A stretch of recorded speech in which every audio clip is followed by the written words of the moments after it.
Bonjour à toutes et à tous. Alors, l'objectif de cette conférence, il est triple.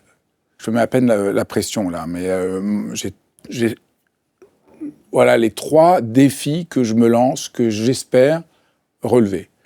Le premier défi, vous le connaissez, c'est dans cette conférence, essayer d'éclairer le sens profond de l'hypersensibilité et vous donner des pistes pour regarder complètement autrement votre expérience et vous donner des manières de transformer le rapport que vous avez avec votre hypersensibilité. Le deuxième objectif, c'est pour ceux qui peut-être m'ont déjà entendu, ont déjà suivi des cours avec moi, ont déjà entendu parler d'hypersensibilité, que je dise des choses complètement nouvelles qui donnent un autre éclairage sur l'hypersensibilité. Et enfin, essayer de vous convaincre de suivre le cours en 6 séances dont Mathieu a parlé et qui est un peu l'accomplissement de mon travail pour aider les hypersensibles à se rencontrer. Voilà les 3 objectifs. Pour commencer, j'avais envie de partir de cette vérité que peu de gens soulignent et qui pourtant éclaire d'un seul trait le sens profond de l'hypersensibilité.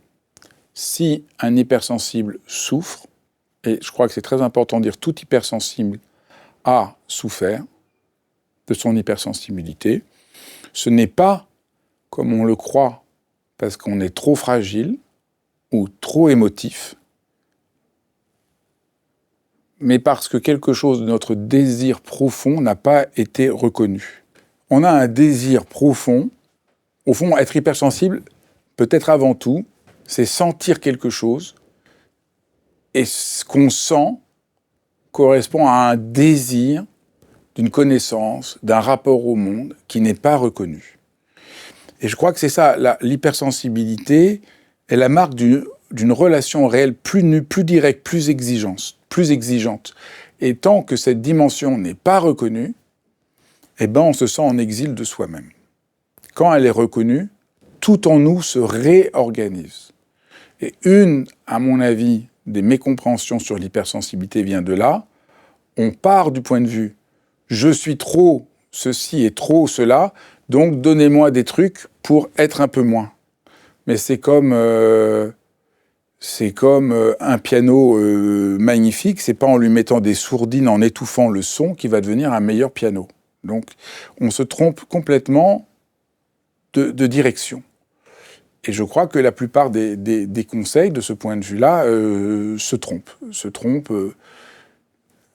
parce que la lecture, la compréhension de l'hypersensibilité n'est pas juste. L'hypersensible, c'est pas quelqu'un qui ressent trop, mais c'est quelqu'un qui perçoit plus. Et ça change tout, de comprendre que c'est pas... On se sent au début. Moi, je comprends que vous soyez surpris. Pendant toute mon enfance, mes parents m'ont dit tout le temps « mais pourquoi t'es trop ?» Et j'ai cru que j'étais trop sensible, trop empathique. Mais parce que je ne savais pas que j'étais hypersensible. Je n'avais pas compris l'hypersensibilité.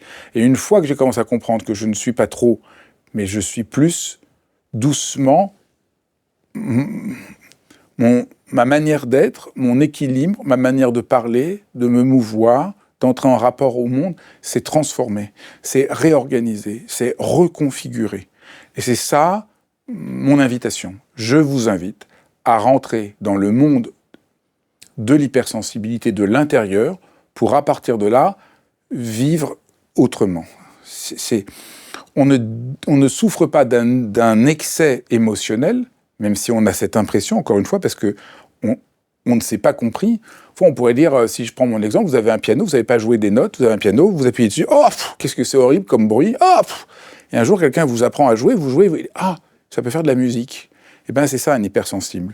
C'est comme un piano, et alors chaque fois les gens tapent, pouf, pouf, pouf, oh là, qu'est-ce que ça fait comme bruit? Il doit y avoir vraiment un problème. C'est vraiment pas joli, ce gros truc qui fait boum, boum, boum. Et puis un jour, quelqu'un vous apprend à jouer, vous comprenez, mais non, en fait, j'ai pas de problème. Mais j'ai pas le mode d'emploi, je ne sais pas avoir rapport à ce que je suis, je ne sais pas avoir rapport au monde. Donc au fond, on souffre d'un déficit d'accueil du monde autour de nous. La sensibilité devient douloureuse, non pas parce qu'elle a un défaut, mais parce qu'elle n'a jamais reçu ni l'espace, ni le langage, ni l'écologie nécessaire pour se déployer. Et c'est ça que je crois fondamental d'apprendre. Et c'est vrai que c'est une révolution. C'est un vrai changement. Et c'est ça que je voudrais rétablir dans cette conférence et puis dans le cours que je vous propose, mais dans tout mon travail. L'hypersensible n'est pas quelqu'un de fragile, c'est une manière rare, fine et exigeante d'être présent à la réalité. Et quand elle est comprise, ça devient une compétence relationnelle, une lucidité, une manière d'être perceptif qui oriente autrement la vie. Alors, ce soir, je vais commencer par les 3 questions majeures que se posent tous les hypersensibles, puis après on va rentrer plus en profondeur dans le sens de l'hypersensible. Les 3 questions que tout le monde se pose, c'est comment savoir si je suis hypersensible ou si je ne suis pas fragile? Pourquoi je réagis si fort alors que les autres ne bronchent pas? Et comment vivre avec cette hypersensibilité sans qu'elle m'emporte? Voilà 3 questions, je crois, que tout le monde se pose. Mais on va essayer de creuser derrière la question, de comprendre. La première question, c'est est-ce que je suis hypersensible? Ou est-ce que je suis juste fragile? Ou est-ce que je suis juste névrosé? Ou est-ce que je suis juste traumatisé? Comment savoir si je suis hypersensible? Je crois qu'il faut avant de donner la réponse comme ça, il faut interroger d'où vient cette question. Si vous êtes là, pourquoi vous vous posez la question? Est-ce que je suis hypersensible? Vous avez envie d'une forme de reconnaissance. On a besoin que quelqu'un nous dise ce que je vis existe pour de bon, c'est pas dans ma tête. Et c'est ça qui m'est arrivé. Quand quelqu'un m'a expliqué que j'étais hypersensible, très tard, malheureusement beaucoup trop tard, j'aurais beaucoup aimé qu'on me le dise plus tôt, c'est comme un soulagement profond. C'est ça. Je veux savoir que je suis hypersensible parce que si je le suis d'un seul coup, je vais être apaisé. Je vais pouvoir comprendre ce qui, sans cela, n'a pas de sens. Et je crois que c'est ça qui est majeur dans l'hypersensibilité. Alors, c'est difficile ici de reprendre tous les critères de l'hypersensibilité. Ça, c'est ce que je présente dans la première séance du cours, voire en détail. Mais ce qui est... parce que, voilà, l'hypersensibilité, c'est tout un ensemble de critères qui qui configurent de manière très précise notre esprit, notre manière d'être, notre manière de sentir. Mais ce que je veux vraiment commencer par dire, c'est que la question de savoir si je suis hypersensible est une question beaucoup plus profonde qu'il en a l'air. C'est pas une question, c'est pas juste est-ce que j'aime le chocolat ou est-ce que j'aime pas le chocolat. C'est vraiment une question de retrouver un rapport à soi neuf, de retrouver une possibilité de faire la paix avec soi, de retrouver une possibilité de s'aimer. Parce que c'est ça qui se passe. C'est que la plupart du temps, on a senti qu'on était en décalage. Et donc, on se sent mal à l'aise. Donc, je crois qu'on peut dire que l'hypersensibilité, au fond, voilà quelques critères. C'est cette relation au réel plus nue, plus directe, plus exigeante. Je crois que c'est ça qui fait que quelqu'un est hypersensible. On cherche instinctivement que les choses soient justes. La vérité d'un lieu, la vérité d'un geste, la vérité d'une relation. Voilà. Si vous souffrez des relations inauthentiques, si vous souffrez d'un lieu pas juste, si vous souffrez d'une forme de confusion, du bruit, de ce qui n'est pas clair, de ce qui est... alors, vous êtes hypersensible, et être hypersensible, c'est à la fois vous accueillir et comprendre que vous n'êtes pas quelqu'un de fragile, de fatigué. Parce que quand on parle de fragilité, ça veut dire quoi fragile? C'est fatigué, il y a une usure, il y a une sorte de faille. Tandis que l'hypersensibilité, c'est une architecture. Quand vous êtes hypersensible, vous avez une architecture qui vous relie au monde. Mais voilà, ce que vous désirez, ce qui vous intéresse, n'est pas ce que les autres cherchent. Et le jour où cette dimension est reconnue, que vous cherchez cette authenticité, cette attention aiguë, qui est en réalité un instinct spirituel, il faudrait dire quelque chose comme ça, il y a un instinct spirituel, être hypersensible, c'est une quête profonde. Le jour où on reconnaît cette dimension, alors la confusion commence à se dissoudre, et on comprend que tout ce qu'on nous raconte est faux, il ne s'agit pas de se durcir, il ne s'agit pas d'effacer son hypersensibilité pour qu'elle soit plus hyper, mais qu'elle soit plus que sensibilité. Mais il s'agit d'apprendre à habiter notre manière d'être dans sa cohérence et son architecture particulière. Donc c'est très important de comprendre. Découvrir qu'on est hypersensible, c'est pas avoir une étiquette de plus, c'est retrouver une cohérence intérieure. C'est sentir que ce que l'on vit a un sens. Et je crois que si vous sentez que vous êtes hypersensible, se nommer ça, se reconnaître comme hypersensible, c'est déjà une part de guérison. C'est déjà un geste de guérison. Donc, comment savoir si je suis sensible ou fragile? Voilà. Si vous êtes fragile, ça veut dire que vous êtes fatigué, vous êtes usé, vous manquez de cohérence envers vous-même. Si vous sentez, au contraire, qu'il y a une cohérence, mais qu'elle est mal comprise, méconnue, que vous souffrez parce qu'il y a quelque chose comme une mécompréhension abyssale, que le monde ne vous a pas accueilli, ne sait pas vous accueillir, alors vous êtes hypersensible. Et alors moi, c'était ça. Toute mon enfance, mes parents étaient désarçonnés. Je leur en veux absolument pas. Je tiens toujours à dire, mes parents, ils n'avaient pas lu mon livre sur l'hypersensibilité. Sinon, ils auraient agi tout autrement. Enfin, je blague, mais je veux dire, personne ne parlait d'hypersensibilité à l'époque, donc ils ont fait comme ils ont pu. Donc ils avaient un enfant qui était tellement, tellement soucieux de justesse, de vérité, qui sentait tellement en exil de lui-même que mes parents, ils savaient pas quoi faire. Et ils me renvoyaient l'image de quelqu'un d'anormal, de malade, de fragile, d'incompétent. Et le monde m'a renvoyé pendant des années l'image de quelqu'un de fragile, d'incompétent. Et je crois que c'est ça, hypersensible, c'est lâcher toute cette condamnation pour revenir à une autre vérité. Donc ça, c'est la première étape. La deuxième étape, c'est pourquoi on réagit si fort alors que les autres ne bronchent pas. Voilà. Quelqu'un dit quelque chose, personne ne moufte, et vous ne pouvez pas faire autrement. Vous êtes blessé, vous le sentez. Moi, j'ai une amie, elle est comme ça, mais du coup, comme elle n'a pas rencontré pleinement son hypersensibilité, elle dit « excuse-moi, mais excusez-moi, excusez-moi, excusez-moi ». Elle commence toutes ses phrases par « excusez-moi ». Parce qu'elle sent tellement les choses qu'elle s'excuse de ne pas être dans la norme. Mais l'hypersensibilité, c'est ça le chemin. Je comprends, je sais que je suis hypersensible, donc voilà, je n'ai pas besoin de me justifier ou d'expliquer. Je suis comme ça, je suis comme ça. Et je comprends que je ne suis pas fragile. C'est une première libération. Et la deuxième, c'est le décalage. Pourquoi je réagis si fort alors que les autres ne bronchent pas? C'est que je suis en décalage. Ce décalage n'est pas une faute, ce décalage est juste un fait.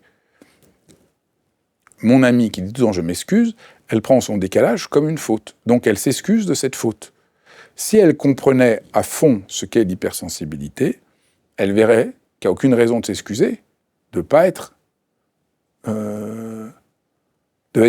d'avoir un aspect de différence. Et je crois que ça permet de dire quelque chose de fondamental. Le problème des hypersensibles, c'est qu'ils ne vont pas assez en profondeur dans leur hypersensibilité. Ce qui est à nouveau le contraire de ce qu'on raconte. On raconte en général, vous êtes hypersensible, comme je disais, gommez un peu votre hyper pour gérer vos émotions, contrôler ceci. Et donc il y a toute une présentation dont le message est, au fond, il ne faudrait pas être ce que tu es, c'est très superficiel et très faux. Ma conviction, pourquoi je fais cette conférence et que j'en fais régulièrement et que je parle si souvent de l'hypersensibilité, c'est qu'on va souvent trop vite. On croit, oui d'accord, j'ai compris, je suis hypersensible. Ça ne suffit pas du tout. Il faut rentrer dans la profondeur de son hypersensibilité pour comprendre l'architecture qui est la nôtre et pour que d'un seul coup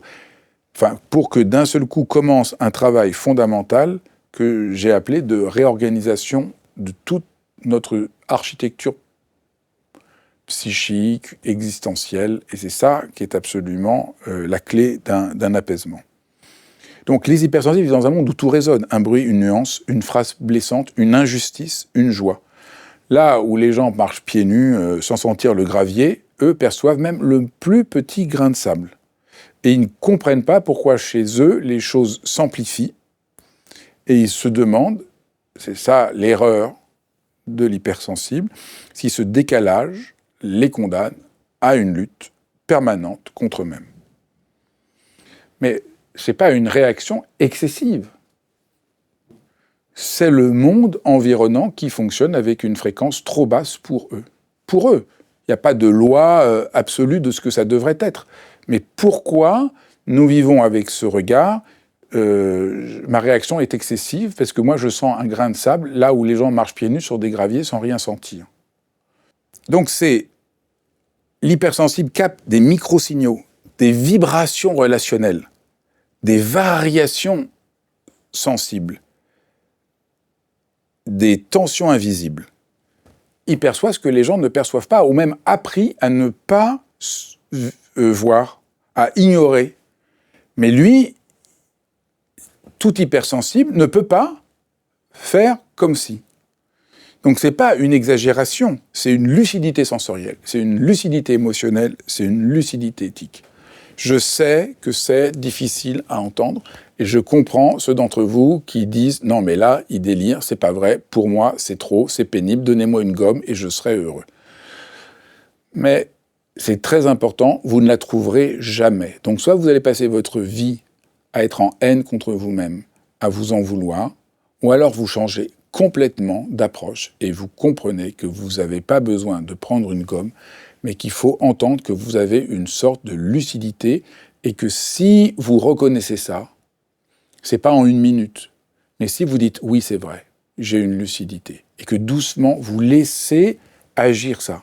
Ça va pas se faire en 2000 parce que voilà, moi j'avais plus de 40 ans quand j'ai découvert que j'étais hypersensible, j'avais 40 ans de construction psychique, j'étais en faute, je suis trop, il faut que je gomme, j'arrivais pas, je m'en voulais, je pouvais pas être en paix avec moi-même, je pensais que j'avais une névrose, je pensais qu'il fallait que je consulte des psychothérapeutes et je ne savais pas quoi faire. Et puis d'un seul coup, pouf, j'ai compris.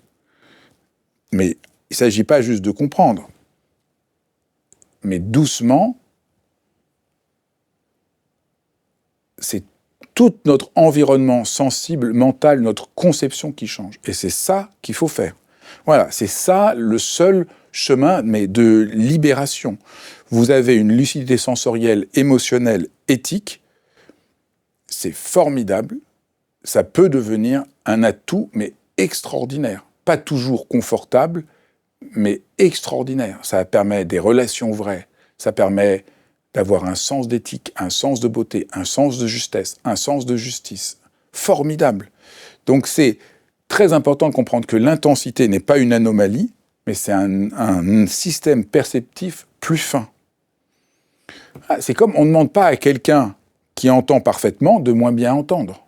C'est ça le message qu'on donne aux hypersensibles. Ah, vous entendez très bien, avec beaucoup de finesse. Ah, très subtil. Vous entendez les moindres nuances. Vous êtes très, très empathique. Vous comprenez bien. Eh bien, essayez maintenant de devenir sourd. Voilà. Donc, c'est ça. Ben non. Il faut apprendre à donner une mesure à tout ça, à comprendre comment tout cela s'élabore, se structure. Et donc, il faut changer complètement notre relation au monde. Notre relation au monde est basée sur des mauvaises bases. Il faut que notre relation au monde soit basée sur d'autres bases à partir de cette grande lucidité. Donc il faut apprendre, là il y a quelque chose à apprendre, c'est sûr, c'est l'équilibre entre ce que je perçois et la manière dont je traite ce que je perçois pour parler aux autres, prendre place dans le monde, donner forme à ce que je sens. Et c'est ça aussi qui est complètement manquant dans ce qu'on dit. Donc là, je présente, mais vous aurez tout à l'heure la possibilité de poser toutes vos questions, et j'ai fait exprès, à la différence d'autres conférences que j'ai faites, d'avoir vraiment le temps de répondre à toutes vos questions, parce que j'ai bien conscience que c'est très surprenant et un peu provoquant ce que je propose. La troisième question, c'est comment vivre avec cette sensibilité sans qu'elle m'emporte.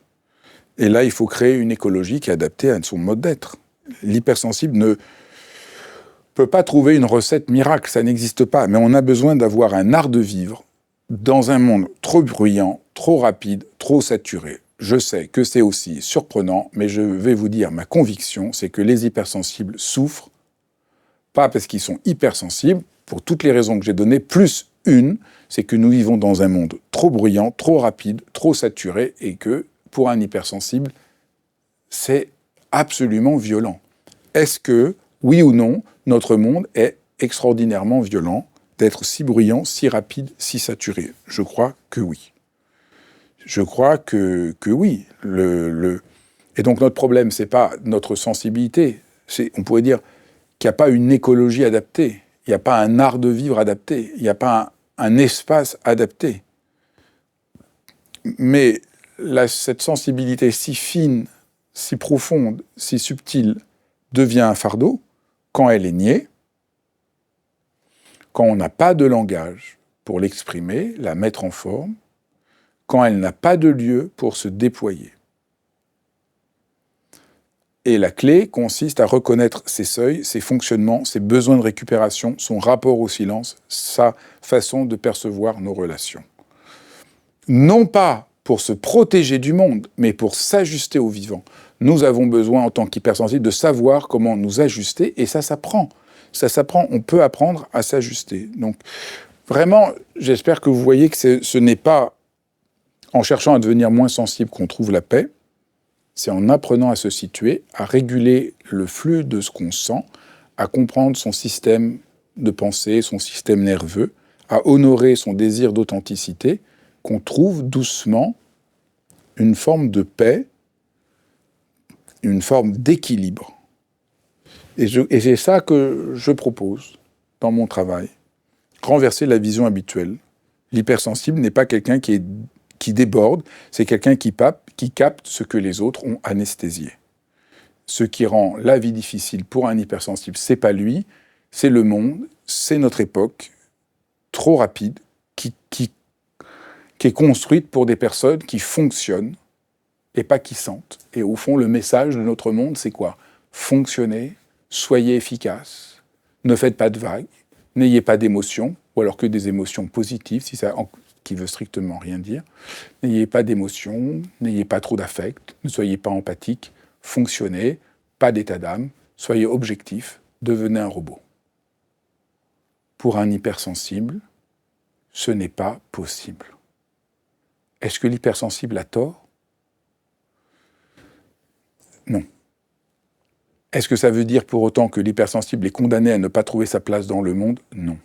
Parce que le monde ne peut pas fonctionner comme ça. Et là, c'est un autre point central. Si la déshumanisation générale de notre monde, si le fait de transformer tous les êtres humains comme des robots qui ne sentent rien, rendait les gens heureux, permettait de faire un monde de paix, alors les hypersensibles seraient dans de très mauvais draps. Ils passeraient un très très mauvais moment. Leur présence serait absolument inutile à l'avenir de la société. Et là, il faudrait se poser des questions. Mais la vérité, c'est que la société ne peut pas continuer comme ça. Elle ne peut pas vivre dans la dureté, dans un rapport de plus en plus mécanique, déshumanisant, sans âme, sans cœur, sans vie, sans empathie, sans chaleur, sans relation. Et donc, notre monde ne peut pas vivre sans les hypersensibles. Notre temps prétend qu'elle peut vivre sans les hypersensibles, mais rien ne peut marcher. C'est des hypersensibles qui continuent de faire que le monde reste un monde humain habitable. Donc c'est très important, et donc les hypersensibles ont absolument leur place dans notre monde. Et donc évidemment, les hypersensibles sont un peu perdus, parce qu'il y a un double discours. Il y a un discours officiel, efface, ton hypersensibilité devient une machine. Mais si on commence à se comprendre et à comprendre son architecture, on comprend que derrière ce discours vain et destructif, notre monde appelle de l'humanité. Que un enfant à l'école, il a besoin que des profs aient de l'humanité, ne soient pas des robots. Un malade à l'hôpital, il a besoin que les gens soient humains et pas des robots. Une amie m'envoyait un texto juste avant le cours. Sa mère est en soins palliatifs et elle me disait « C'est absolument extraordinaire, j'étais dans un taxi, il n'a pas voulu que je sorte dans la pluie, il a tourné dans l'hôpital jusqu'à me mettre devant la porte exacte, alors qu'on a cherché pendant longtemps. » Voilà, un hypersensible. Ça n'a pas de sens. Il avait arrêté le compteur, il restait avec elle, jusqu'à ce qu'elle trouve la porte. Il avait compris qu'elle allait voir sa mère qui est en train de mourir, et il l'a accompagnée. Ça, c'est ce que fait les hypersensibles. Le monde ne peut pas vivre sans ça. C'est impossible. Donc soit on fait la paix avec son hypersensibilité, on l'éprouve, et on comprend que c'est un miracle. C'est un miracle d'être hypersensible, c'est un miracle qu'il y ait des hypersensibles. Les hypersensibles peuvent aider le monde, et on sort de ce délire dans lequel nous sommes, et qui fait que la plupart des discours sur l'hypersensible veulent soit vous présenter comme des êtres fragiles, qu'il faut se préserver, vivre dans son petit cocon, soit on vous dit qu'il faut que vous vous adaptiez, comme le piano, qui ne devrait pas apprendre à jouer, ou comme quelqu'un qui entendrait qu'il faudrait qu'il n'apprenne pas. Non. Et le jour où cette perspective que je présente s'ouvre, tout commence à respirer. Et je crois que c'est ça. Ce que je présente, c'est comment être hypersensible nous apprend à respirer. Et je crois que c'est ça, peut-être qu'on pourrait dire que, en profondeur, l'hypersensible est animé par une sorte de spiritualité native. Mais c'est très difficile de parler de ça, parce que, au fond, c'est ça que veut l'hypersensible. Il veut du lien, il veut de la communion, il veut de l'amour, il veut de la vérité, il veut de la justesse, il veut de l'authenticité. Ça, dans l'histoire de l'humanité, c'est ce qu'on appelle spiritualité. Mais beaucoup d'hypersensibles sont perdus parce parce que depuis des siècles, il y a un malentendu, on confond la spiritualité et la religion avec ses dogmes, ses règles, et là où il n'y a plus aucune place pour l'hypersensible. Et donc on ne sait pas nommer ça. Mais c'est ça. On ne peut pas vivre dans un monde fonctionnel ou superficiel. Et les hypersensibles ont une intuition immédiate du merveilleux. Sentent un sentiment d'incomplétude qui les pousse en avant pour chercher plus de complétude. Ils comprennent que la consommation habituelle ne donne pas la complétude et qu'il faut quelque chose de plus. Ils ont le pressentiment qu'il manque quelque chose pour que la vie soit entière. Ils ne veulent pas des faux semblants, des demi-mesures. Et ils sentent aussi le tragique de l'existence avec authenticité. Ils sentent qu'il existe une dimension plus vaste de la vie, de l'existence, même quand on ne sait pas le nommer. C'est ça le travail pour l'hypersensible. C'est de comprendre que la sensibilité n'est pas psychologique, si on veut, elle est ontologique, si je peux oser ce mot. C'est-à-dire qu'elle témoigne d'un rapport au réel profond. C'est pas une déviation, notre sensibilité n'est pas déviée par un problème psychologique. Elle est un rapport profond réel, elle est un désir profond. Voilà, on ressent plus avant, on ressent plus finement, on ressent plus de nuances. Mais c'est vraiment... tout parle à l'hypersensible. Il a envie d'un monde plus plein. On pourrait dire que l'hypersensible est fabriqué pour la profondeur, même s'il ne sait pas encore comment la vivre. Voilà, je crois que ça, c'est vraiment essentiel de comprendre. Et c'est pas un besoin sentimental, c'est un besoin existentiel. La vie, au fond, on pourrait dire autrement, c'est quoi un hypersensible? C'est quelqu'un qui sent que la vie ne peut pas être un ensemble d'obligations à remplir ou de rôles à jouer. Mais c'est une expérience à vivre pleinement. Voilà. Je crois que c'est ça. Il y a des êtres humains, c'est pas possible pour eux. À l'école, on leur dit, voilà, rentre dans le moule, fais ça, fais ceci, fais cela, et tu seras heureux. Et l'hypersensible, c'est quelqu'un qui dit, parce qu'il a un appétit plus grand, c'est ça, il a un désir plus vaste, il dit, ça ne peut pas suffire. La vie, c'est pas un rôle à jouer, c'est une expérience à vivre pleinement. Alors, peut-être il ne le formule pas comme ça m'a pris beaucoup de temps pour réussir à le formuler. Mais au fond, si on prenait un micro, et qu'on mettait le micro là, je prends le micro, je le mets dans votre cœur, pas dans votre tête, dans votre cœur, je dis, mais au fond, c'est quoi, vous, hypersensible, que vous voulez? Non, on ne parle pas de la plainte, mais qu'est-ce que vous voulez, vous, là, maintenant? Qu'est-ce que votre cœur veut? C'est ça. Est-ce que c'est possible de vivre une expérience plus riche et plus pleine? Et vous ne le croyez pas parce que vous avez renoncé. Parce qu'on vous a fait renoncer. Parce que notre monde dit, mais non, non, tu ne peux pas, ça n'a pas de sens. Allez, rentre dans le rang, deviens une machine. Remplis tes obligations et joue un rôle. C'est ça qu'on veut, pour notre bénéfice à nous. Donc c'est très important de comprendre ça. L'hypersensible, ça se heurte à un environnement qui valorise l'insensibilité, l'efficacité. Et c'est ça. Là où le monde demande de s'endurcir, l'hypersensible reste ouvert. Donc voilà, si c'est votre cas, est-ce qu'il faut vous en vouloir? Est-ce que ça ne peut pas être absolument... Est-ce que c'est pas là une aspiration spirituelle extrêmement profonde qui mérite d'être reconnue?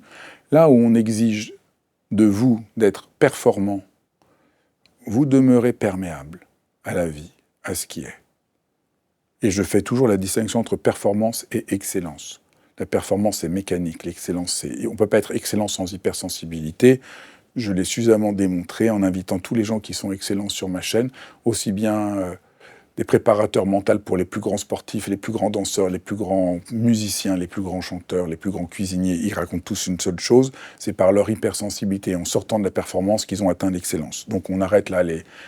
Parce que là, tout le temps, on nous raconte la même chose. Ah non, mais si on est hypersensible, on ne va pas trouver sa place dans le monde, on ne peut pas réussir. Il faut qu'on rentre dans le moule. Mais c'est absolument faux. Il n'y a personne qui a réussi quelque chose de grand en rentrant dans le moule. Donc ça, c'est absolument... Mais il faut arrêter cette manière dont on a de terroriser les gens. Donc, là où on demande d'être performant, l'hypersensible veut rester perméable pour trouver une forme d'excellence. Là où les autres nous invitent à être ignorants de ce qui se passe, eh ben, on ressent profondément.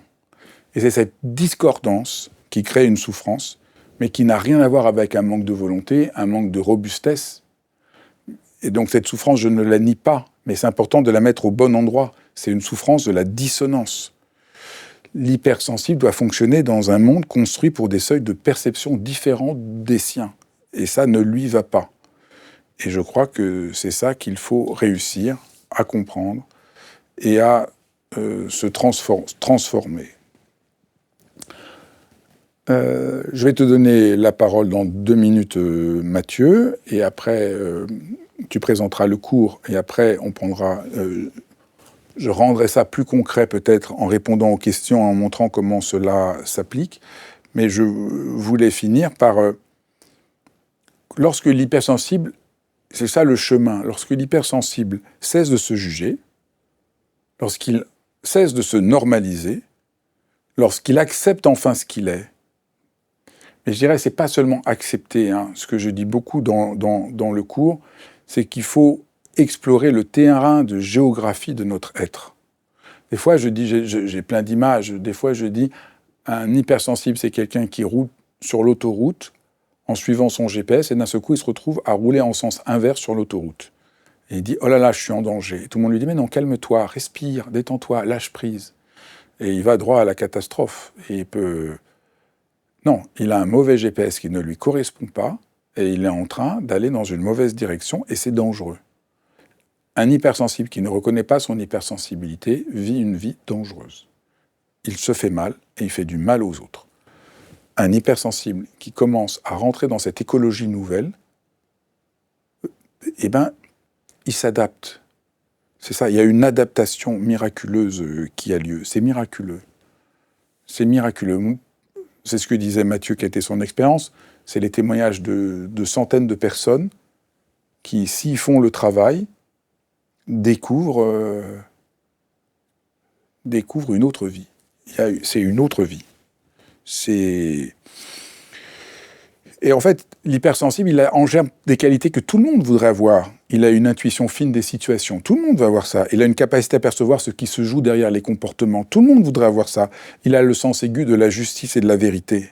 Il a une attention aux autres qui dépasse la politesse pour entrer dans une dimension de résonance profonde. Tout le monde va avoir ça. C'est ça le paradoxe, c'est qu'il y a un côté, on a un message, faut pas être hypersensible, faut fonctionner. Et en même temps, tout le monde n'arrête pas de dire, mais si, comment on fait pour avoir une intuition fine des situations? Comment on fait pour percevoir ce qui se joue derrière les comportements? Comment on fait pour sentir un peu plus profondément ce qui est juste? Et ça, l'hypersensible, il a ce qu'il faut pour ça. Et il a aussi une aptitude naturelle à la contemplation. La beauté le bouleverse, un paysage le transforme, une parole juste le libère, la nature l'apaise et le réaligne. Donc il vit dans une dimension très vaste, beaucoup plus simple, beaucoup plus vaste que la simple adaptation sociale, parce qu'il cherche la cohérence, il cherche l'authenticité et il cherche le sens. C'est quand même assez formidable. Et vous voyez, ça, c'est au fond profondément spirituel. Et nier cet appel, ça détruit l'hypersensible. Assumer ce désir, on pourrait dire nier ce désir, ça détruit l'hypersensible. Assumer ce désir, c'est l'accomplir. Et c'est ça, la vocation de l'hypersensible, c'est de transformer sa sensibilité brute, parfois chaotique, débordante, en une sensibilité orientée, maîtrisée et féconde. Et ça s'apprend. Moi, je l'ai appris, je ne pouvais pas l'apprendre parce qu'on m'a dit, on m'a dit le contraire. Donc jusqu'à ce qu'on m'explique que je sois hypersensible, je n'avais pas la moindre idée que ça s'apprend. Mais c'est ça qu'on peut apprendre. Transformer ma sensibilité brute en sensibilité orientée, maîtrisée, féconde. Et cela passe par un apprentissage. Apprendre la présence, apprendre le discernement, apprendre la juste distance, apprendre l'écoute intérieure. À mon avis, ça s'apprend par beaucoup d'exercices. C'est un réapprentissage. Il faut vraiment réapprendre complètement autrement ce qu'on nous a appris. Comment être en présence, comment entrer dans sa sensibilité, comment rentrer en rapport à ses émotions.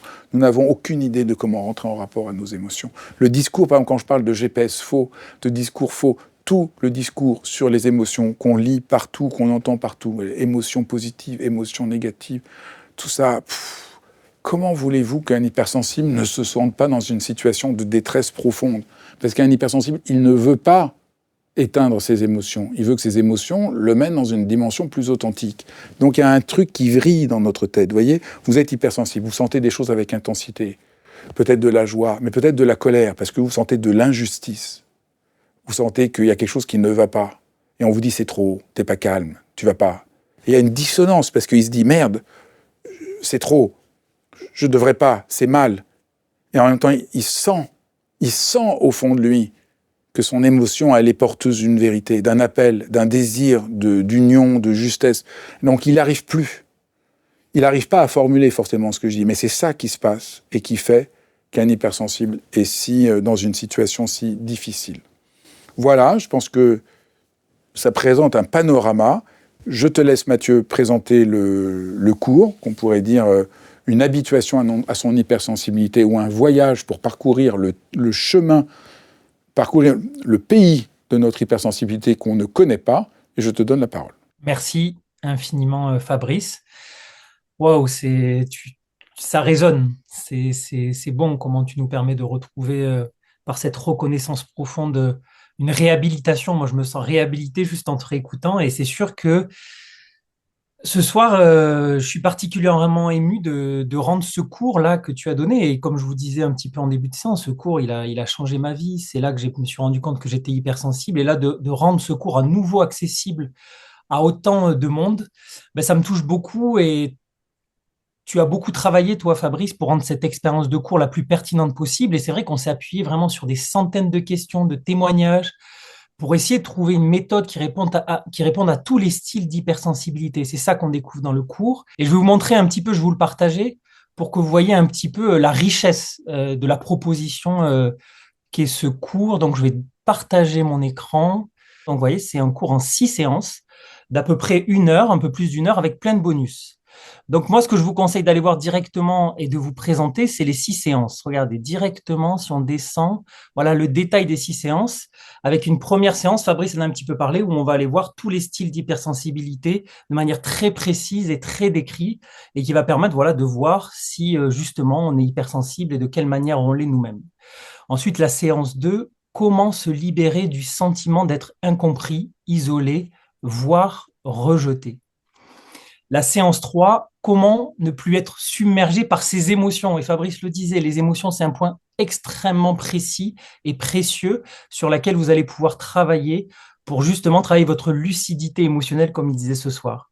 Séance 4, ne plus souffrir de son extrême empathie, découvrir les cyclés de relations heureuses et de mettre en application pour tout hypersensible. La séance 5, ne plus être prisonnier de ses pensées.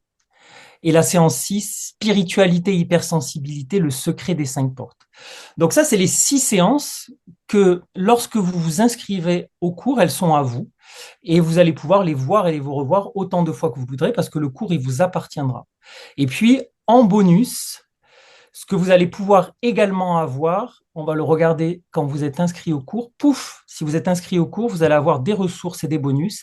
C'est notamment un entretien exclusif avec un chercheur en neurosciences qui explicite directement, ben voilà, qu'est-ce que c'est pour les neurosciences d'être hypersensible et comment ça peut devenir une force pour eux. Il y a une question où Fabrice répond, comme je vous disais, à énormément de questions, qui est très précieuse, qui dure 1 heure et qui répond à toutes les questions des hypersensibles. Des exercices guidés.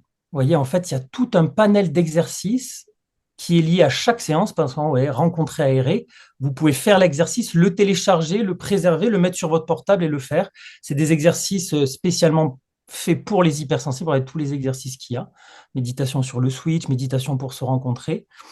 Et pour chaque séance, pour les 6 séances, vous avez aussi des fiches PDF que vous pouvez télécharger et conserver. Donc voilà, sur le thème 1, qu'est-ce que l'hypersensibilité? Et vous avez une fiche comme ça que vous pouvez télécharger, garder, qui est très aidante. Beaucoup de gens sont très touchés de pouvoir avoir ces fiches. Ça les aide beaucoup en parallèle du cours en ligne et du cours en direct. Donc voilà, ça c'est dès que dès que vous êtes inscrit, pouf, vous pouvez avoir accès à tout ça en illimité. Si vous souhaitez. Ah oui, là, il y a aussi les avis, si vous voulez voir. Vous avez plein d'avis, en fait. Par exemple, là, Alexandre qui dit, alors pas notre Alexandre, merci d'avoir changé ma vie. La meilleure expérience de méditation après 20 ans de pratique, simple, clair, bienveillant. L'acceptation de mon hypersensibilité après 40 ans d'existence, lui aussi. Merci Fabrice et à bientôt. Marie disait un beau cadeau à offrir. Et le contenu des différentes séances est riche et dense. C'est intéressant de pouvoir mettre sur pause, revenir en arrière, écouter plusieurs fois. C'est ça le cours, en fait. C'est que vous pouvez y revenir quand vous voulez. Il est à vous, en fait. De manière à s'imprégner et mieux comprendre cet enseignement qui vient parfois déranger nos conceptions. Et c'est avec beaucoup de joie que j'ai parcouru ces cours, heureuse d'aller un peu plus loin vers moi et d'y trouver des pistes concrètes pour mieux vivre mon hypersensibilité. Donc là, vous, comme je vous disais, au moment où vous êtes ici, soit vous pouvez acheter le cours, vous voyez là, et soit vous pouvez l'offrir.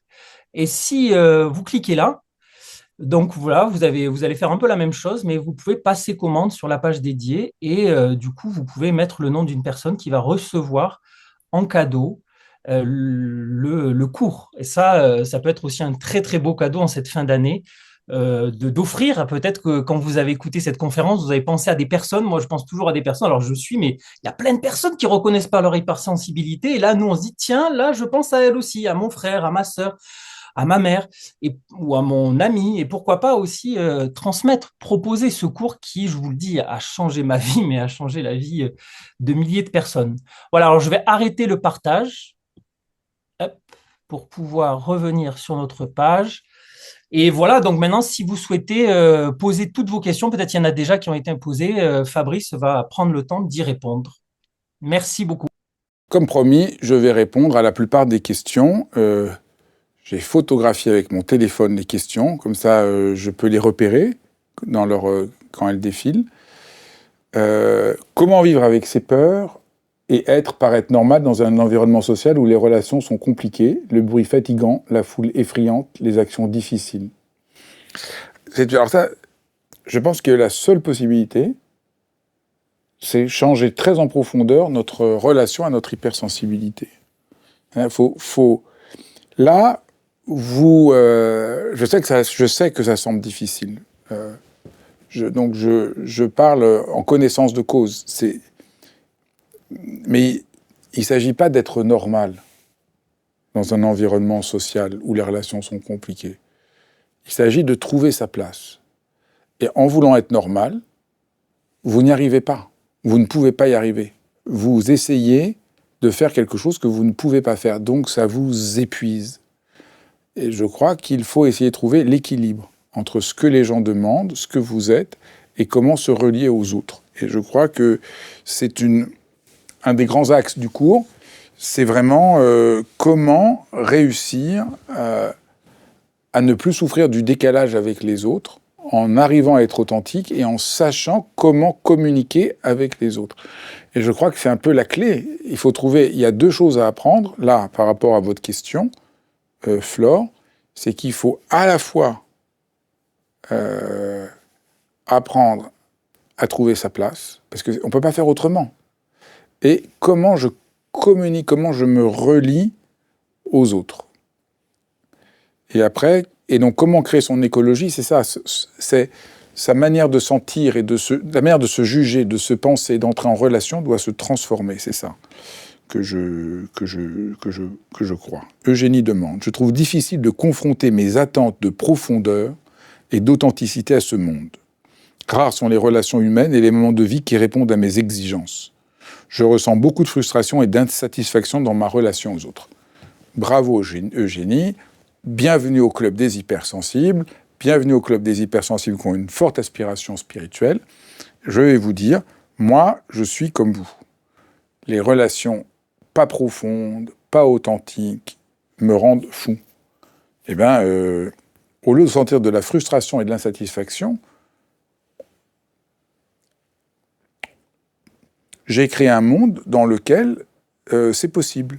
Et il y a d'autres êtres humains qui n'attendent que ça. Il y a beaucoup d'êtres humains qui meurent de relations pas authentiques. Et donc, il y a une possibilité d'y arriver.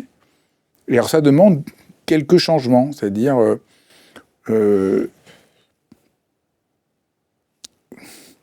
y a un rapport relationnel qu'il faut apprendre quand on est hypersensible. Et je crois que c'est très important de se libérer du sentiment d'être incompris, isolé et rejeté. Et je comprends. Moi, pendant des années, j'étais très seul parce que je me croyais incompris, isolé. Quand j'ai compris très en profondeur, et donc c'est sûr qu'il y a un tout petit aspect de ce que je dis que vous devez me croire, parce que ça prend du temps de le vivre, mais il y a un moment, moi je suis passé d'un moment où j'étais isolé, seul, absolument sans amis, parce que je trouvais que tout était faux, donc je préférais pas avoir de relation que de la fausseté, parce que j'étais un peu extrême dans mon hypersensibilité. Et à un moment, j'ai compris qu'il y avait un passage à faire. Et aujourd'hui, Mathieu peut en témoigner. J'ai énormément de relations très heureuses, très vivantes, et au fond très profondément spirituelles. Même si elles n'ont pas toujours toute la profondeur que je veux, mais j'arrive à créer, Mathieu peut témoigner, même quand j'invite des gens dans l'émission que je fais, Dialogue, je reçois des gens et j'arrive à créer un lien, à un moment donné au moins, qui a une profondeur authentique, et donc c'est possible. Je crois que c'est juste... mais juste, on ne vous a pas montré ce chemin. Et on a... on sait, au fond, la question, je trouve difficile de me confronter aux attentes de profondeur et d'authenticité à ce monde, parce que au fond, la profondeur de votre désir, vous sentez votre désir, mais vous ne sentez pas assez la profondeur de votre désir, et quelque chose reste à la surface. Flore demande: transformer sa sensibilité brute en sensibilité orientée, maîtrisée, féconde, se réapprendre, entrer en rapport avec ses émotions, comment on fait? Eh ben, c'est ça le travail. Je dirais, sa sensibilité brute, je sens un truc. Mais c'est flou, c'est imprécis. Comment je peux entrer en rapport à ce que je sens pour savoir vraiment ce que ça dit? Voilà. Là, je sens que Mathieu me regarde un peu bizarrement, et donc je sens un... C'est pas vrai, hein, Mathieu, c'est un exemple, je te rassure. C'est toi qui as passé un mauvais moment. Et donc, je sens une inquiétude. Donc là, c'est une sensibilité brute. Mais la sensibilité profonde, c'est sentir, qu'est-ce qui se passe? Ah oui, je creuse. Ah, je vois qu'il est préoccupé par quelque chose. Peut-être je peux l'aider. Ou peut-être j'ai mal interprété, il faut que je lui pose une question pour comprendre. Et là, doucement, je transforme. Si j'en reste juste, ah ouais, là, il m'a regardé comme ça veut dire que ce que je fais, c'est nul, il faut que j'arrête. Et tout est fermé. Et donc, il ne s'agit pas, vous voyez, de nier la sensibilité, il s'agit vraiment de la transformer en savoir.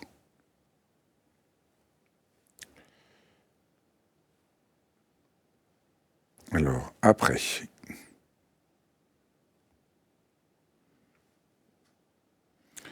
Je me demande si je suis hypersensible. Bon, si vous faites le cours, le premier cours, il y a un test, vous allez avoir tous les critères et vous pouvez le savoir. Mais quand même, pour répondre ici, est-ce que être émotif va avec l'hypersensibilité? Oui, l'hypersensibilité, c'est vous sentez intensément, aussi bien sensiblement qu'émotionnellement, qu'empathiquement, que cognitivement. Donc oui. Quand vous parlez d'excellence, c'est-à-dire que les personnes qui ne sont pas hypersensibles ne pourront pas atteindre l'excellence, je crois que ça va être vraiment difficile. Enfin, je crois que les gens qui ne sont pas hypersensibles, qui veulent atteindre l'excellence, il faut qu'ils développent leur sensibilité et qu'ils essayent d'apprendre à devenir un peu hypersensibles. Vraiment, là, je peux parler un peu en connaissance de cause, parce que j'ai quand même rencontré parmi les plus grands chanteuses lyriques, j'ai rencontré des plus grands musiciens, j'ai reçu sur ma chaîne Aurélie Dupont, qui est une des plus grandes danseuses. Ils vous expliquent tous que le choc pour passer à l'excellence, c'est d'arrêter de vouloir être juste performant, rentrer dans le moule, et d'un seul coup oser quelque chose qu'à voir avec cette aspiration spirituelle et à voir avec une forme de vulnérabilité. Donc je crois que ça, c'est vraiment... Je crois que... Mais il faut plutôt que de se dire, bon, ceux qui sont pas hypersensibles, comment ils vont faire? Il faut se dire, mais vous êtes hypersensible, la chance que vous avez. C'est vraiment formidable. Avez-vous dans vos cours abordé le langage et la véritable définition des mots? Le langage est biaisé et la novlangue nous abrutit. Ben ouais, c'est ce que je fais dans tous mes cours. Ça, c'est Nathan me demandait est-ce que je peux me présenter, il sait pas trop qui je suis. Moi, je suis d'abord philosophe, donc c'est très important pour moi qu'on dise pas n'importe quoi sur les mots et qu'on essaye d'être précis. C'est un peu obsessionnel chez moi, mais je pense que Captain Pogo a bien raison. C'est vraiment... ça participe de la difficulté de sentir hypersensible, de ne pas mettre les mots comme il faut. Et l'exemple de ce qu'on raconte sur la spiritualité, sur les émotions, tout ça pose énormément de problèmes. Et pour répondre à Nathan, donc moi je suis philosophe, je suis docteur en philosophie, j'enseigne la méditation depuis à peu près 25 ans. Je me suis plongé dans l'hypersensibilité. Je suis l'auteur du livre « Suis-je hypersensible ?», qui est une grande enquête où j'ai rencontré un peu des spécialistes dans le monde entier sur l'hypersensibilité. J'ai fait une étude, comment on trouve l'hypersensibilité dans toute l'histoire, comment on la trouve en philosophie, chez Aristote, comment on la rencontre dans la pop culture, enfin plein d'éléments pour essayer de dresser un peu une carte de géographie de ce que c'est l'hypersensibilité.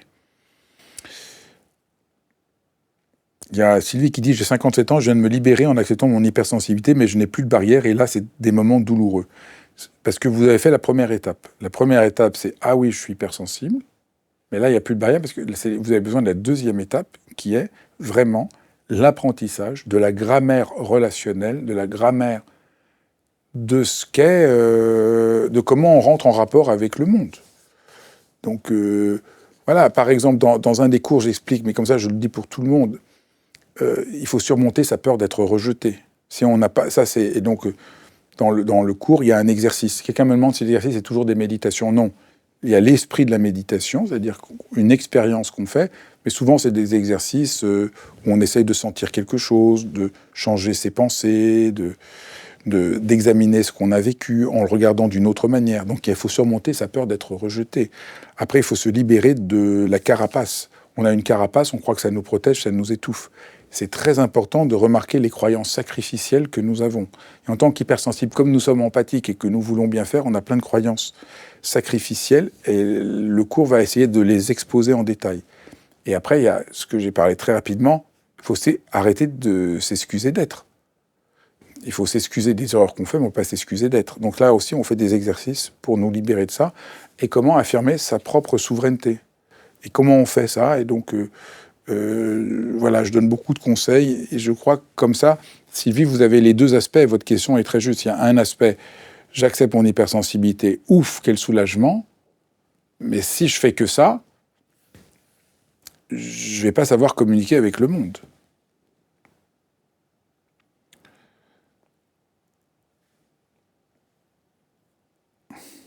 Comment les hypersensibles peuvent cohabiter avec les non-hypersensibles? Ça, c'est pas particulièrement difficile. C'est pas plus simple pour un hypersensible de cohabiter avec un hypersensible, contrairement à ce qu'on pourrait croire, que cohabiter avec un non-hypersensible. Parce que quand vous cohabitez avec un hypersensible, la plupart des hypersensibles qui cohabitent avec un hypersensible, comme ils ne connaissent pas bien leur hypersensibilité, vivent très mal l'hypersensibilité de l'autre. Parce que ça ne se ressemble pas. Par exemple, vous êtes très sensible à l'intensité émotionnelle et vous êtes avec quelqu'un qui est très sensible aux odeurs et au bruit. Alors vous dites, mais pourquoi tu me fais chier avec tes odeurs et ton bruit? Et l'autre dit, mais pourquoi tu m'emmerdes avec tes émotions? Et donc, c'est pas du tout, faut pas croire que, en fait, beaucoup d'hypersensibles ne sont pas heureux en couple avec un autre hypersensible parce qu'ils n'ont pas compris. Et d'un coup, on comprend l'hypersensibilité, c'est vrai que c'est absolu, le nombre de couples que je dois dire qui m'ont écrit et que ça a changé leur relation, ça a sauvé leur couple, parce que d'un seul coup, ils comprennent, ah non, il fait pas ça pour m'emmerder, il est juste hypersensible d'une manière qui est complètement autre que la mienne. Parce que là, il y a autant d'individus que d'hypersensibilité. Donc, comment faire grandir un enfant hypersensible dans un monde qui lui paraît si hostile, à l'école en particulier, en lui expliquant très en détail ce qu'il est. Et je vous garantis qu'un enfant très jeune comprend très bien qu'il est hypersensible. Moi, dans mon livre, et dans le cours, je donne plein d'exemples. Pourquoi Lucky Luke est hypersensible? Pourquoi Spider-Man est hypersensible? Et donc, c'est très habitable. Et l'enfant apprend à comprendre ce qu'il est. Je dis, la grande souffrance des hypersensibles, c'est qu'ils ne se comprennent pas. Donc, même un enfant très jeune peut très bien comprendre ce qu'est l'hypersensibilité. Le premier cours, moi, je connais des parents qui l'ont fait avec leurs enfants en expliquant et que ça a énormément aidé. Alors, après, comme question, nous avons...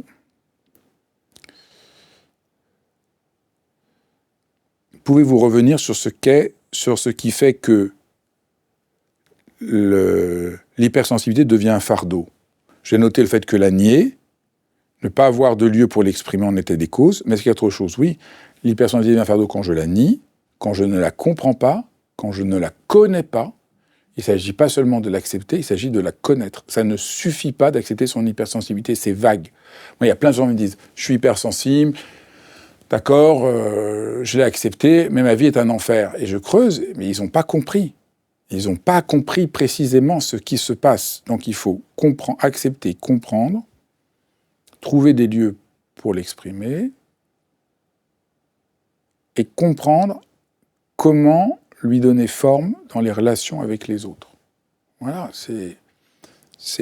je donne souvent cet exemple, mais c'est peut-être bien que je dise ici. Moi, dans mon boulot, je suis éditeur. Enfin, j'ai plein de boulot, donc c'est toujours un peu bizarre, parce que je me suis présenté là, j'ai oublié. Donc, je suis éditeur. Et comme hypersensible, j'ai toujours des idées nouvelles. Enfin, je suis un hypersensible qui a des idées nouvelles, parce qu'il y a plein de manières d'être hypersensible. J'ai toujours des idées nouvelles. Je trouve qu'on peut toujours faire un peu mieux. Et donc, pendant longtemps, j'arrive aux réunions, je disais, non mais ça va pas du tout, là. Il faut qu'on change tout. Et je voyais un regard de haine dans les yeux des gens parce que je les emmerdais. Et j'ai compris que c'est pas du tout comme ça qu'il faut y aller. Je sens qu'il faut changer les choses, mais je peux leur parler et partir de là où ils sont et les emmener doucement là où je veux. Et maintenant, les gens sont très contents parce qu'au fond, mes idées font que je publie des livres qui marchent, donc tout le monde est content, ça fait marcher la société, ça aide tout le monde à être à l'aise, ça donne des projets inspirants pour tout le monde, donc tout le monde est content. Et je vis des relations mais vraiment merveilleuses, alors que pendant longtemps, j'ai cru que j'allais jamais y arriver. Et c'est juste, voilà. Mon hypersensibilité est devenue un atout et plus un fardeau, parce que j'ai compris que la manière d'exprimer ce que je sentais, ce que je percevais, était complètement faux. C'est parce que je sens quelque chose intensément que c'est vrai. Non, je sens quelque chose intensément, mais pour que ce soit vrai, il faut que j'arrive à le dire comme il faut à la personne. Voilà, c'est très important.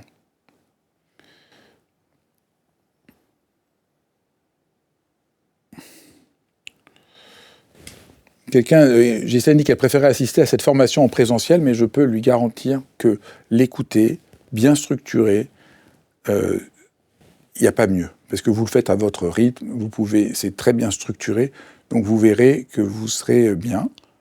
Angélique demande comment se remettre après une relation avec un manipulateur quand on est hypersensible et 2 ans de manipulation mentale. C'est particulièrement difficile. Je parle beaucoup dans le cours de ce point parce que c'est clair qu'un hypersensible est souvent victime des manipulateurs. Parce que comme on est très sensible, quand on ne se connaît pas, on ne se comprend pas, on a une telle envie d'empathie, tellement envie d'un lien vrai, que des gens peuvent abuser de ça et vous font promettre une sorte de complétude qui est fausse. Et donc vous êtes un peu prisonnier de ça. Donc comprendre l'hypersensibilité, ça va vous aider à comprendre que vous avez pas été idiot, aveugle.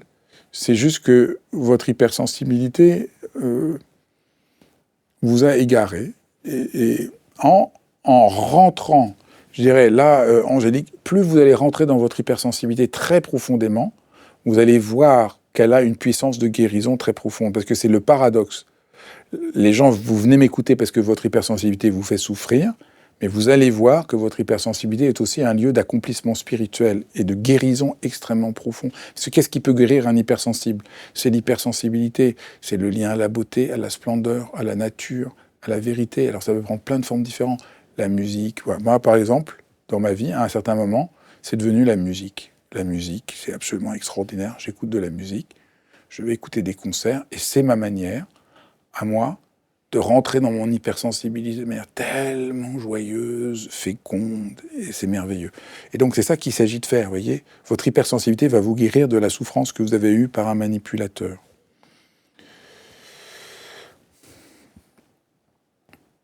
Il est urgent de mettre des mots sur ces émotions, j'aurais aimé le savoir plus tôt aussi, c'est libérateur. Oui, vous avez raison, je vous remercie, c'est absolument fondamental. L'hypersensible souffre parce qu'il ne sait pas ce que sont les émotions, il ne sait pas les reconnaître, il ne sait pas les écouter, il ne sait pas en faire quelque chose de juste.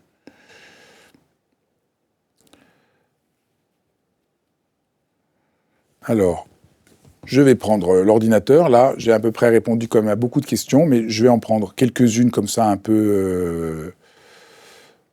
Après, il y a la même question, comment se remettre de harcèlement et discrimination par son manager quand on est hypersensible?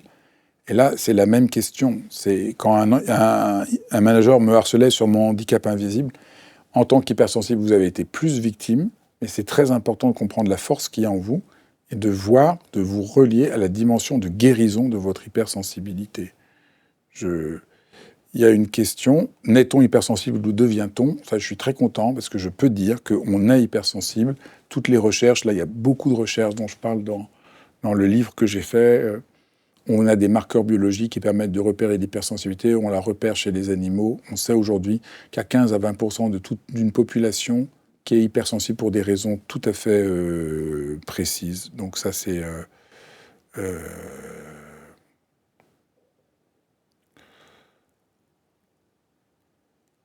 Bonsoir Fabrice, je me sens à côté du monde. Que faire? Rentrez dans votre hypersensibilité. Voir, mais vraiment, l'explorer pas à pas, comme un continent oublié. Et à partir de là, vous allez voir qu'il y a quelque chose de juste. Comment avez-vous appris à vous aimer tel que vous êtes? Je suis ma pire ennemie. Ben, comme tout le monde. Je crois que c'est très important. On est tous son pire ennemi. Mais c'est très important de comprendre que vous êtes votre pire ennemi en raison de la pression sociale que vous avez ressentie depuis votre enfance. Je crois que c'est très important ici, mon conseil, c'est de dépsychologiser la chose. De comprendre que vous n'êtes pas votre pire ennemi parce que vous êtes dur, méchante, qu'il vous manque une case, mais parce que vous avez intégré ce qu'on vous a dit. Il faut que je sois performant, il faut que je sois bien, ce que je fais, c'est pas bien, si je suis pas bien, je vais être rejeté. C'est pour ça qu'on ne s'aime pas. Parce qu'on a peur d'être rejeté, on a peur de ne pas être aimé. Nous sommes des êtres humains qui ont besoin d'être reconnus. L'enfant en nous sait que s'il n'est pas reconnu, pas aimé, il risque de mourir. Nous ne survivons pas sans lien quand nous sommes enfants. On ne peut pas se défendre tout seul, se nourrir tout seul. Adultes, nous sentons quand même que, même si nous avons grandi, nous avons besoin de ces liens. Et donc, réussir à s'aimer tel qu'on est, ça demande un renversement très radical, de défaire ces croyances qu'on a ingérées malgré nous et qui deviennent pour nous des habitudes. Donc, il faut défaire ces habitudes et il faut explorer ce qu'on est. Et je crois ça très important d'entrer dans la singularité de ce que nous sommes. Je crois vraiment... et dans le cours, on finit le dernier cours par rentrer en détail sur différentes manières d'être. Je crois qu'il faut se rencontrer. Je crois que la manière de s'aimer, bizarrement, c'est en se rencontrant. On est son pire ennemi parce qu'on ne s'est pas rencontré. On est à l'extérieur de soi. En fait, le juge, on dirait plutôt le procureur général qui nous torture du matin au soir, il n'est pas à l'intérieur de nous. C'est pour ça qu'il nous détruit. Et si on rentre soi-même à l'intérieur de nous, le procureur, il peut continuer à crier, mais à l'intérieur de nous, on est dans une autre... on est moins victime de ce qu'il dit.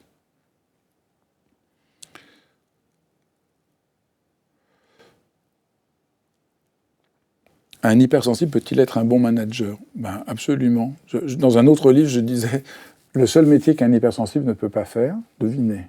Il y a un métier, l'hypersensible n'a aucune chance. Dictateur, ça je crois que c'est impossible.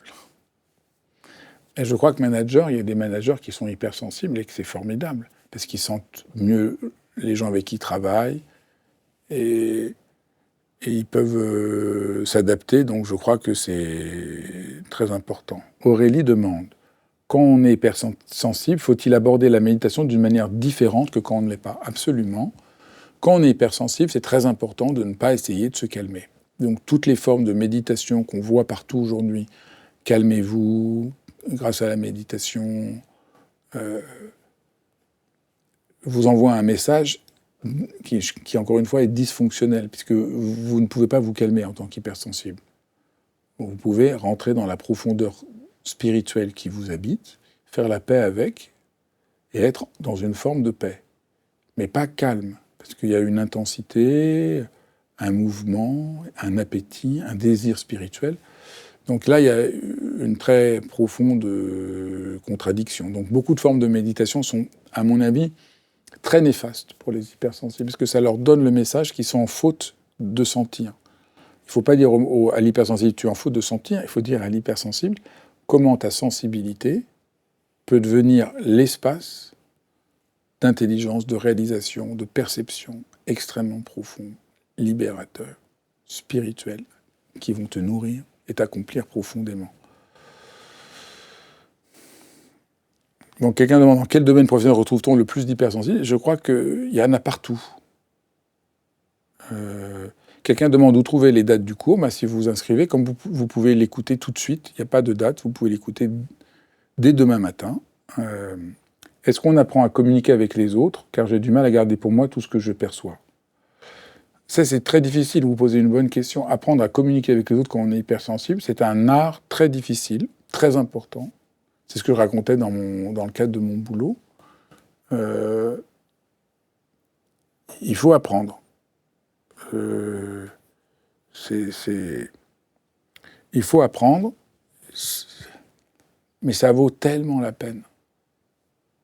Voilà, mais tout s'apprend. Vous savez, si vous avez été parent, au début, vous êtes complètement effrayé que vous allez devenir parent. Après, les parents, ils oublient.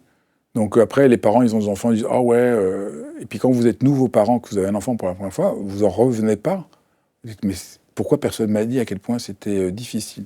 Oui, avoir un enfant la première fois, c'est horriblement difficile, intensément paniquant. Puis après, on s'habitue, on comprend. Apprendre à communiquer quand on est hypersensible, c'est comme avoir un enfant. Au début, on ne sait pas, et c'est complètement difficile.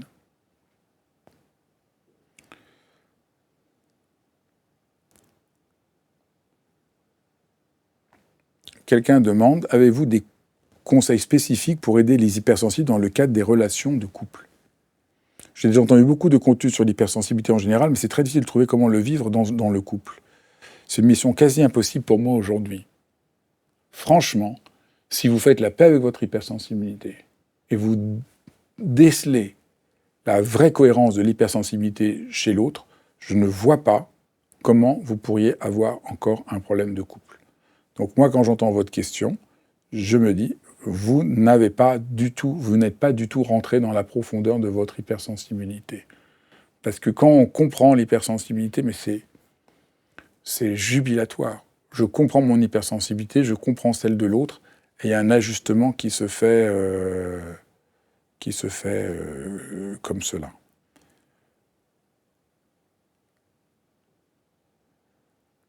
Ben voilà, il y a beaucoup d'autres questions, mais je pense que j'en ai quand même répondu